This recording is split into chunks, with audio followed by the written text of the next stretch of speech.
ನಮಸ್ಕಾರ ಸ್ನೇಹಿತರೆ. South Africa ವಿರುದ್ಧದ ಮೊದಲ ಏಕದಿನ ಪಂದ್ಯಕ್ಕೆ ಬಲಿಷ್ಠ ಪ್ಲೇಯಿಂಗ್ 11 ಪ್ರಕಟಿಸಿದ ಟೀಂ ಇಂಡಿಯಾ.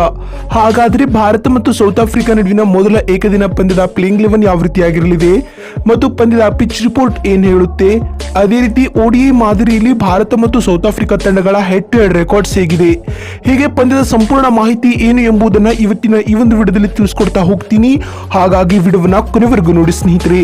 ಅದಕ್ಕಿಂತ ಮುಂಚೆ ನೀವು ಕೂಡ ಟೀಂ ಇಂಡಿಯಾದ ಅಪ್ಪಟ ಅಭಿಮಾನಿಗಳಾಗಿದ್ದರೆ ತಪ್ಪದೇ ಈ ಕೂಡಲೇ ಈ ವಿಡಿಯೋಗೊಂದು ಲೈಕ್ ಮಾಡಿ ಮತ್ತು ಅಗತ್ಯವಾಗಿ ಚಾನೆಲ್ಗೊಂದು ಸಬ್ಸ್ಕ್ರೈಬ್ ಮಾಡಿ. ಅದೇ ರೀತಿ ಸ್ನೇಹಿತರೆ, ನಿಮ್ಮ ಪ್ರಕಾರ ಟೀಂ ಇಂಡಿಯಾದಲ್ಲಿ ನಿಮ್ಮ ನೆಚ್ಚಿನ ಆಟಗಾರ ಯಾರು ಅಥವಾ ನೀವು ಯಾವ ಆಟಗಾರನ ಅಭಿಮಾನಿ ಎನ್ನುವ ನಿಮ್ಮ ಅನಿಸಿಕೆ ಮತ್ತು ಅಭಿಪ್ರಾಯಗಳನ್ನ ತಪ್ಪದೇ ಕಾಮೆಂಟ್ ಬಾಕ್ಸ್ ಅಲ್ಲಿ ಕಮೆಂಟ್ ಮಾಡಿ. ಹೌದು ಸ್ನೇಹಿತರೆ, T20 ಸರಣಿ ಮುಗಿದ ಬಳಿಕ ಇದೀಗ ಭಾರತ ಮತ್ತು ದಕ್ಷಿಣ ಆಫ್ರಿಕಾ ನಡುವೆ ಏಕದಿನ ಸರಣಿಯ ಆಕ್ಷನ್ ಆರಂಭಗೊಳ್ಳಲಿದೆ.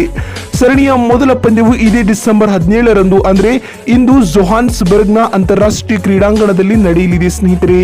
ಈ ಸರಣಿಗಾಗಿ ಟೀಂ ಇಂಡಿಯಾದ ನಾಯಕತ್ವ ಮತ್ತು ತಂಡದಲ್ಲಿ ಕೆಲವೊಂದಿಷ್ಟು ಬದಲಾವಣೆಗಳು ಆಗಿವೆ.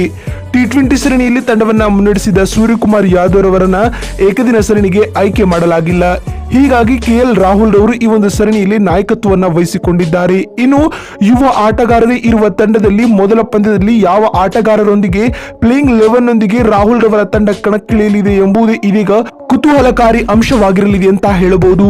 ಮತ್ತು 23 ತಿಂಗಳ ಹಿಂದೆ ದಕ್ಷಿಣ ಆಫ್ರಿಕಾದಲ್ಲಿ ನಡೆದ ಏಕದಿನ ಸರಣಿಯಲ್ಲಿ KL ರಾಹುಲ್ ರವರು ಮೊದಲ ಬಾರಿ ಟೀಂ ಇಂಡಿಯಾದ ನಾಯಕರಾಗಿದ್ದರು. ಆದ್ರೆ ಆ ಸರಣಿಯಲ್ಲಿ ಟೀಂ ಇಂಡಿಯಾ ವೈಟ್ ವಾಶ್ ಮುಖಭಂಗವನ್ನ ಎದುರಿಸಬೇಕಾಯಿತು. ಇದೀಗ ಯುವ ಪಡೆಯನ್ನ ಕಟ್ಟಿಕೊಂಡು ಅಖಾಡಕ್ಕಿಳುತ್ತಿರುವ ರಾಹುಲ್ ಹಿಂದಿನ ಸರಣಿ ಸೋಲಿಗೆ ಯಾವ ರೀತಿಯ ಎದುರೇಟು ನೀಡುತ್ತಾರೆ ಎಂಬುದನ್ನ ಕಾದು ನೋಡೋಣ.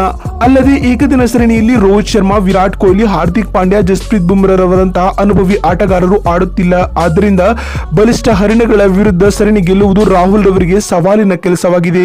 ಹೀಗಾಗಿ ಇದೀಗ ಮೊದಲ ಏಕದಿನ ಪಂದ್ಯಕ್ಕೆ ಟೀಂ ಇಂಡಿಯಾವು ತನ್ನ ಬಲಿಷ್ಠ ಪ್ಲೇಯಿಂಗ್ 11 ಅನ್ನು ಘೋಷಿಸಿದೆ ಅಂತ ಹೇಳಬಹುದು.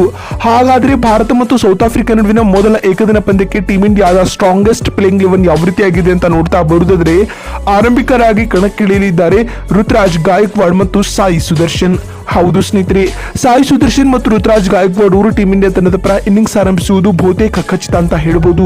ರುತುರಾಜ್ ಗಾಯಕ್ವಾಡ್ ಅವರಿಗೆ ಆರಂಭಿಕರಾಗಿ ಆಡಿದ ಅನುಭವ ಇದೆ. ಹೀಗಾಗಿ ಇದು ಟೀಂ ಇಂಡಿಯಾಗೆ ಒಂದ್ ಕಡೆ ಪ್ಲಸ್ ಪಾಯಿಂಟ್ ಆಗಲಿದೆ ಅಂತ ಹೇಳಬಹುದು. ಇನ್ನು ಸಾಯಿ ಸುದರ್ಶನ್ ಕೂಡ ODI ಮಾದರಿಯಲ್ಲಿ ಅತ್ಯುತ್ತಮ ಆಟವನ್ನ ಇಂಡಿಯಾ ಎ ತಂಡದ ಪರವಾಗಿ ಆಡಿದ್ದಾರೆ. ಹೀಗಾಗಿ ಇವರು ಇಂದು ಟೀಂ ಇಂಡಿಯಾಗೆ ಪಾದಾರ್ಪಣೆ ಮಾಡುವ ನಿರೀಕ್ಷೆಯಲ್ಲಿದ್ದಾರೆ ಅಂತ ಹೇಳಬಹುದು. ಇನ್ನು ಮೂರನೇ ಕ್ರಮಾಂಕದಲ್ಲಿ ತಿಲಕ್ ವರ್ಮಾ ಅಥವಾ ಸಂಜು ಸ್ಯಾಮ್ಸನ್ ರವರನ್ನ ಆಡಿಸಲಾಗುತ್ತದೆ. ಇಲ್ಲಿ ತಿಲಕ್ ವರ್ಮಾ ರವರನ್ನ ತಂಡದಿಂದ ಹೊರಗಿಟ್ಟು ಸಂಜು ಸ್ಯಾಮ್ಸನ್ ರವರನ್ನ ಆಡಿಸಿದರೂ ಅಚ್ಚರಿ ಪಡಬೇಕಾಗಿಲ್ಲ ಬಂಧುಗಳೇ. ಇನ್ನು 4ನೇ ಕ್ರಮಾಂಕದಲ್ಲಿ ಶ್ರೇಯಸ್ ಅಯ್ಯರ್ ಅವರು ಕಾಣಿಸಿಕೊಳ್ಳಲಿದ್ದಾರೆ. ಶ್ರೇಯಸ್ ಅಯ್ಯರ್ ಅವರು ಕಳೆದ ಏಕದಿನ ವಿಶ್ವಕಪ್ ನಲ್ಲಿ 4ನೇ ಕ್ರಮಾಂಕದಲ್ಲಿ ಅತ್ಯದ್ಭುತ ಆಟವನ್ನ ಆಡಿದ ಅನುಭವವನ್ನ ಹೊಂದಿದ್ದಾರೆ. ಇದೀಗ ಇದೇ ಅನುಭವವನ್ನ ಆಫ್ರಿಕಾ ವಿರುದ್ಧದ ಮೊದಲ ಏಕದಿನ ಪಂದ್ಯಕ್ಕೆ ತರಲಿದ್ದಾರಾ ಅನ್ನೋದನ್ನ ಕಾದು ನೋಡೋಣ. ಇನ್ನು 5ನೇ ಕ್ರಮಾಂಕದಲ್ಲಿ ಸ್ವತಃ ನಾಯಕರಾಗಿರುವ KL ರಾಹುಲ್ ಅವರು ಕಾಣಿಸಿಕೊಳ್ಳಲಿದ್ದಾರೆ.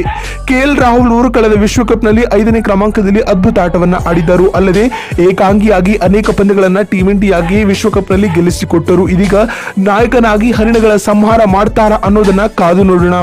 ಇನ್ನು 6ನೇ ಕ್ರಮಾಂಕದಲ್ಲಿ ರಿಂಕು ಸಿಂಗ್ ಅಥವಾ ವಾಷಿಂಗ್ಟನ್ ಸುಂದರ್ ಇವರಿಬ್ಬರಲ್ಲಿ ಒಬ್ಬರನ್ನ ಆಡಿಸಲಾಗುತ್ತದೆ. ಇಲ್ಲಿ ರಿಂಕು ಸಿಂಗ್ ರವರಿಗೆ ಮಣೆ ಹಾಕುವ ಸಾಧ್ಯತೆಗಳು ಹೆಚ್ಚಾಗಿವೆ. ಅಲ್ಲದೆ T20 ಕ್ರಿಕೆಟ್ ನಲ್ಲಿ ತಮ್ಮ ಫಿನಿಶಿಂಗ್ ರೋಲ್ ಅನ್ನ ಮೆರೆದಿರುವ ರಿಂಕು ಸಿಂಗ್ ರವರು ODI ಮಾದರಿಯಲ್ಲಿ ಯಾವ ರೀತಿಯ ಅಗ್ರೆಸಿವ್ ಬ್ಯಾಟಿಂಗ್ ಅನ್ನ ಮುಂದುವರಿಸುತ್ತಾರೆ ಅನ್ನೋದನ್ನ ಕಾದು ನೋಡೋಣ. ಇನ್ನು 7ನೇ ಕ್ರಮಾಂಕದಲ್ಲಿ ಅಕ್ಷರ್ ಪಟೇಲ್ ರವರು ಆಡುತ್ತಾರೆ ಸ್ನೇಹಿತರೆ. ರವೀಂದ್ರ ಜಡೇಜರವರ ಅನುಪಸ್ಥಿತಿಯಲ್ಲಿ ತಂಡಕ್ಕೆ ಆಯ್ಕೆಯಾಗಿರುವ ಇವರು ಜಡ್ಡು ರವರ ಸ್ಥಾನವನ್ನ ತುಂಬುತ್ತಾರಾ ಅನ್ನೋದನ್ನ ಕಾದು ನೋಡೋಣ. ಇನ್ನು 8ನೇ ಕ್ರಮಾಂಕದಲ್ಲಿ ಕುಲ್ದೀಪ್ ಯಾದವ್ ಆಡಲಿದ್ದಾರೆ ಅಂತ ಹೇಳಬಹುದು. ಕುಲ್ದೀಪ್ ಯಾದವ್ ಅವರು ಏಕದಿನ ಮಾದರಿಯಲ್ಲಿ ತಮ್ಮ ಸ್ಪಿನ್ ಮೋಡಿಯಿಂದಲೇ ಎದುರಾಳಿ ತಂಡವನ್ನ ಕೆಡ್ಡಕ್ಕೆ ಕೆಡುವ ತಾಕತ್ತನ್ನ ಹೊಂದಿದ್ದಾರೆ ಅಂತ ಹೇಳಬಹುದು. ಇನ್ನು 9ನೇ ಕ್ರಮಾಂಕದಲ್ಲಿ ಮುಖೇಶ್ ಕುಮಾರ್ ಅವರನ್ನ ಆಡಿಸುವ ಸಾಧ್ಯತೆಗಳು ಹೆಚ್ಚಾಗಿವೆ ಸ್ನೇಹಿತರೆ. ಇನ್ನು 10ನೇ ಕ್ರಮಾಂಕದಲ್ಲಿ ಆವೇಶ್ ಖಾನ್ ಅವರು ಆಡಲಿದ್ದಾರೆ ಸ್ನೇಹಿತರೆ. ಇನ್ನು ಅರ್ಶ್ದೀಪ್ ಸಿಂಗ್ ಅವರು ಟೀಂ ಇಂಡಿಯಾದ ಪ್ಲೇಯಿಂಗ್ 11ನ 11ನೇ ಸ್ಥಾನವನ್ನ ಭದ್ರಪಡಿಸಿಕೊಳ್ಳಲಿದ್ದಾರೆ ಅಂತ ಹೇಳಬಹುದು. ಇನ್ನು ಭಾರತ ಮತ್ತು ಸೌತ್ ಆಫ್ರಿಕಾ ನಡುವಿನ ಮೊದಲ ಏಕದಿನ ಪಂದ್ಯದ ಪಿಚ್ ರಿಪೋರ್ಟ್ ವಿಚಾರವಾಗಿ ಮಾತನಾಡ್ತಾ ಬರುವುದಾದರೆ, ಈ ಪಂದ್ಯವು ಜೋಹಾನ್ಸ್ಬರ್ಗ್ನ ನ್ಯೂ ವ್ಯಾಂಡರರ್ಸ್ ಅಂತಾರಾಷ್ಟ್ರೀಯ ಕ್ರೀಡಾಂಗಣದಲ್ಲಿ ನಡೆಯುತ್ತದೆ ಸ್ನೇಹಿತರೆ. ಈ ಪಿಚ್ ಸ್ಪಿನ್ ಸ್ನೇಹಿ ಜೊತೆಗೆ ವೇಗದ ಬೌಲರ್ಗಳಿಗೂ ಸಹಾಯವನ್ನ ಮಾಡುತ್ತದೆ. ಅಲ್ಲದೆ ಈ ಒಂದು ಮೈದಾನದಲ್ಲಿ ಟಾಸ್ ಗೆದ್ದಂತಹ ತಂಡದ ನಾಯಕ ಮೊದಲು ಬೌಲಿಂಗ್ ಮಾಡುವ ನಿರ್ಧಾರವನ್ನ ತೆಗೆದುಕೊಳ್ಳಲಿದ್ದಾರೆ. ಏಕೆಂದರೆ ಈ ಪಿಚ್ ನಲ್ಲಿ ಚೇಸಿಂಗ್ ರೆಕಾರ್ಡ್ ಅತ್ಯುತ್ತಮವಾಗಿದೆ ಅಂತ ಹೇಳಬಹುದು. ಇನ್ನು ಏಕದಿನ ಮಾದರಿಯಲ್ಲಿ ಈ ಪಿಚ್ ನ ಎವರೇಜ್ ಸ್ಕೋರ್ ವಿಚಾರವಾಗಿ ಮಾತನಾಡ್ತಾ ಬರುವುದಾದ್ರೆ 289 ಇದೆ ಸ್ನೇಹಿತರೆ. ಹೀಗಾಗಿ ಇದೊಂದು ಹೈ ಸ್ಕೋರಿಂಗ್ ಪಂದ್ಯವಾಗಿರುವುದರಲ್ಲಿ ಯಾವುದೇ ಅನುಮಾನವಿಲ್ಲ ಅಂತ ಹೇಳಬಹುದು. ಇನ್ನು ಏಕದಿನ ಮಾದರಿಯಲ್ಲಿ ಭಾರತ ಮತ್ತು ಸೌತ್ ಆಫ್ರಿಕಾ ತಂಡಗಳ ಹೆಡ್ ಟು ಹೆಡ್ ರೆಕಾರ್ಡ್ಸ್ ವಿಚಾರವಾಗಿ ಮಾತನಾಡ್ತಾ ಬರುವುದಾದರೆ ಇಲ್ಲಿವರೆಗೂ ಉಭಯ ತಂಡಗಳು ಒಟ್ಟು 34 ಏಕದಿನ ಅಂತಾರಾಷ್ಟ್ರೀಯ ಪಂದ್ಯಗಳಲ್ಲಿ ಮುಖಾಮುಖಿಯಾಗಿವೆ ಸ್ನೇಹಿತರೆ. ಇವುಗಳ ಪೈಕಿ ಟೀಂ ಇಂಡಿಯಾವು ಕೇವಲ 10 ಪಂದ್ಯಗಳಲ್ಲಿ ಗೆದ್ದರೆ ಸೌತ್ ಆಫ್ರಿಕಾ ತಂಡವು 25 ಪಂದ್ಯಗಳಲ್ಲಿ ತಮ್ಮ ಸಾಮರ್ಥ್ಯವನ್ನ ಪ್ರೂವ್ ಮಾಡಿವೆ. ಇನ್ನು ಉಳಿದಂತೆ 2 ಪಂದ್ಯಗಳು ಫಲಿತಾಂಶವಿಲ್ಲದೆ ಅಂತ್ಯ ಕಾಣಿದೆ ಸ್ನೇಹಿತರೆ. ಈ 37 ಏಕದಿನ ಪಂದ್ಯಗಳನ್ನ ಟೀಂ ಇಂಡಿಯಾವು ಸೌತ್ ಆಫ್ರಿಕಾ ನಾಡಿನಲ್ಲಿ ಆಡಿರುವುದು ವಿಶೇಷ. ಇಲ್ಲಿ ಒಂದು ಸ್ಪಷ್ಟ ಸಂಗತಿ ಏನಪ್ಪಾ ಅಂತ ನೋಡ್ತಾ ಬರುವುದಾದ್ರೆ ಹರಿಣಗಳ ನಾಡಿನಲ್ಲಿ ಟೀಂ ಇಂಡಿಯಾಗೆ ಏಕದಿನ ಸರಣಿ ಗೆಲ್ಲುವುದು ಅಷ್ಟು ಸುಲಭದ ಮಾತಲ್ಲ ಬಂಧುಗಳೇ. ಸ್ನೇಹಿತರೆ, ನಿಮ್ಗೆ ಏನಿಸುತ್ತೆ? ಭಾರತ ಮತ್ತು ಸೌತ್ ಆಫ್ರಿಕಾ ನಡುವಿನ ಮೊದಲ ಏಕದಿನ ಪಂದ್ಯವನ್ನ ಟೀಂ ಇಂಡಿಯಾ ಗೆಲ್ಲುತ್ತದೆಯೋ ಅಥವಾ ಸೋಲುತ್ತದೆಯೋ ಅನ್ನುವ ನಿಮ್ಮ ಅನಿಸಿಕೆ ಮತ್ತು ಅಭಿಪ್ರಾಯವನ್ನ ಕಾಮೆಂಟ್ ಮಾಡುವ ಮೂಲಕ ತಪ್ಪದೆ ತಿಳಿಸಿ. ವಿಡಿಯೋವನ್ನ ಇಲ್ಲಿವರೆಗೂ ನೋಡಿದ್ದಕ್ಕಾಗಿ ಧನ್ಯವಾದಗಳು.